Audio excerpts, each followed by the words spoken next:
Anim na brutal na katotohanan tungkol sa buhay. Una, ang kaligayahan ay hindi tungkol sa pagkuha sa lahat ng gusto mo. Ito ay tungkol sa pagtamasa sa lahat ng mayroon ka.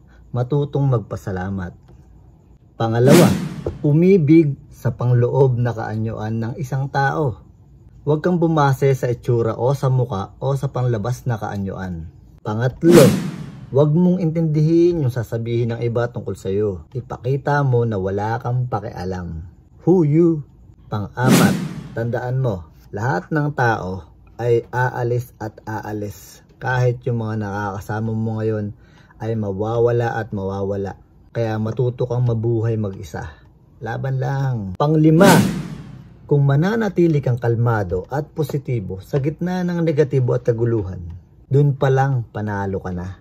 Pang-anim at panghuli, sanayin mo yung sarili mo na huwag masyadong isipin at huwag masyadong personalin lahat ng mga nangyayari na negatibo sa'yo, lalo na sa mga sinasabi ng ibang tao.